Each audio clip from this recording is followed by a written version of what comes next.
지난 영상에서는 중남미 국가에서 불고 있는 리튬 국유화의 영향에 대해 살펴봤는데요. 오늘은 포스코 홀딩스가 염호 소유권을 갖고 있는 아르헨티나 상황에 대해서 좀 더 자세하게 살펴보는 시간을 갖도록 하겠습니다. 네, 안녕하세요. 포스코 경영연구원의 박재범 수석연구원입니다. 이번 영상에서도 다이애나 석 변호사님 모시고 좋은 말씀 들어보도록 하겠습니다. 변호사님 안녕하세요. 네, 안녕하세요, 수석님. 지난 영상을 못 보신 분들이 계실 것 같아서 다이애나 석 변호사님을 다시 한번 소개해 드리겠습니다. 다이애나 석 변호사님은 아르헨티나의 부에노스아이레스 대학 법과대학을 졸업하시고 부에노스아이레스 대학 로스쿨 교수님으로 재직 중이십니다. 그리고 작년 매출 기준으로 글로벌 3위 로펌인 DLA 파이퍼의 아르헨티나 사무소에서 또 변호사로 근무를 하고 계십니다. 예, 변호사님, 오늘 그 영상에서는 아르헨티나 이야기를 저희가 이제 좀 중점적으로 다뤄볼 텐데요. 먼저 저희가 좀 생소한 개념인 광물 소유권, 그러니까 관권에 대해서 좀 여쭤보고 싶습니다. 아르헨티나는 관권이 뭐 헌법에 소유권의 주체가 좀 명시되어 있다, 뭐 이렇게도 또 알려져 있는데요. 아르헨티나의 그 관권 주체에 대해서 좀 말씀 부탁드리겠습니다. 네, 말씀하신 것과 같이 여기 아르헨티나에는 관권 소유권을 헌법에 제시하고 있습니다. 헌법 124조에 의하면 제가 스페인어로 잠깐 말씀드릴게요. Corresponde a las provincias el dominio originario de los recursos naturales existentes en su territorio. 이게 무슨 뜻이냐면 주정부가 자연 자원의 원래 소유권을 갖고 있고 주도에 따라 규정을 할 수 있다. 뭐 이런 내용이에요. 그러면 아르헨티나 이제 헌법에 그렇게 명시되어 있다고 하면은 아르헨티나에서 만약에 리튬을 국유화하려고 하면 뭐 헌법을 개정하거나 그런 절차들이 있어야 되는 거 아니냐 이렇게 생각할 수도 있는데 어떤 절차를 거쳐야 되고 또 가능성은 어느 정도라고 보시는지 말씀 부탁드리겠습니다. 이게 헌법을 바꾼다는 게 국회 3분의 2의 표가 필요하거든요. 그래서 그거는 어렵고 헌법 다음으로 investment law가 중요한데요. 이런 규정에 따르면 이렇게 적혀 있어요. Si bien el Estado a través de empresas públicas puede intervenir libremente en el régimen minero en actividades de investigación y prospección, con permiso de la provincia obviamente, si descubre un yacimiento de litio debe ponerlo a disposición de la actividad privada. 이게 무슨 뜻이냐면 만약에 주에서 마이닝 미네랄스를 찾게 되면 그거를 정부가 개발하는 게 아니라 민간 기업이나 민간인들이 그걸 개발해야 된다라고 적혀 있어요. 그래서 만약에 nationalization을 하고 싶으면 이것부터 바꿔야 할 거예요. 이게 민간 기업들이 exploration을 하는 게 아니라 정부가 이거를 할 수 있게끔 investment law를 먼저 바꿔야 할 거예요. 체계를 좀 바꿔야 된다라는 말씀이시네요. 그러면 포스코 홀딩스는 지난 2018년도에 저희가 아르헨티나에 가지고 있는 옴브레 무이르토 염호를 호주의 갤럭시사로부터 인수를 했는데요. 이런 그 거래가 아르헨티나에서 좀 일반적인 그런 거래라고 볼 수 있을까요? 네, 아르헨티나에서는 그런 거래가 일반적이에요.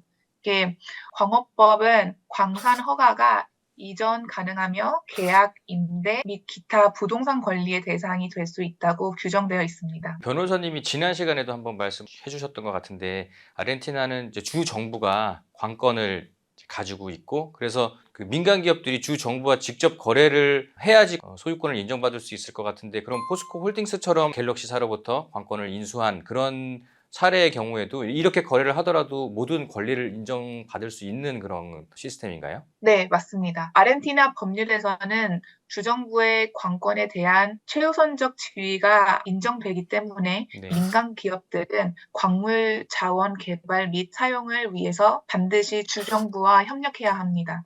저도 아직 좀 헷갈리기도 하는데 광물 소유권 이 개념이 좀 생소하게 좀 느껴집니다. 그러니까 예를 들면은 지하에 매장되어 있는 리튬에 대한 소유권이 있을 수 있을 것 같고요. 그리고 지하에 있는 리튬을 채굴해서 판매할 수 있는 권리가 또 따로 있을 것 같기도 하고 지하에 이제 리튬이 매장되어 있기 때문에 그 매장되어 있는 지역에 대한 어떤 토지 소유권 또 이런 개념도 있을 것 같은데요. 그러니까 관권이라는 건 이런 것들을 다 포함한 개념인지 아니면 뭐 따로따로 또 권리가 있는 건지 이 부분에 대해서도 좀 말씀을 부탁드리겠습니다. 아르헨티나 같은 경우에는 종류에 따라 광물권의 취득, 관리, 이전 및 소멸 방법이 다 다릅니다. 그래서 아르헨티나에는 광물을 세 가지 종류로 나누는데 첫 번째 같은 경우에는 금, 은 아니면 동, 니켈, 싱크, 코발트 뭐 이런 광물 같은 경우는 땅 소유를 나라가 갖고 그리고 민간 기업이 그거를 exploitation을 네. 하는데 두 번째 광물 타입의 같은 경우에는 여기에는 리튬이 들어가죠. exploration뿐만 아니라 그 땅의 소유를 민간인이 가질 수 있습니다. 세 번째 같은 경우에는 나라의 허가 없이 그냥 exploration을 할 수 있는 그런 미네랄들이죠. 그래서 리튬에 대한 소유권 이거는 주정부한테 컨세션을 받으면 채굴과 판매, 거기에 대한 권리, 토지에 대한 소유 다 포함되어 있습니다. 아, 그러니까 모든 권리가 다 포함되어 있다라고 네. 이해하면 되겠네요. 네, 잘 알겠습니다. 주 정부가 이제 관건을 가지고 있기 때문에 기업들이 그 주 정부로부터 그 리튬 관건을 이렇게 매입할 경우에 이제 제가 알기로는 매출액의 일정 부분을 로얄티로 이렇게 내는 걸로 알고 있는데요. 로얄티를 뭐 어떤 비율로 이렇게 내는지 또는 로얄티를 지불해야 되는 기간은 어떻게 설정되어 있는지 이게 뭐 주별로 다른지 아니면 연방 정부에서 이 부분을 규정을 하는지 로얄티에 대해서 좀 말씀을 부탁드리겠습니다.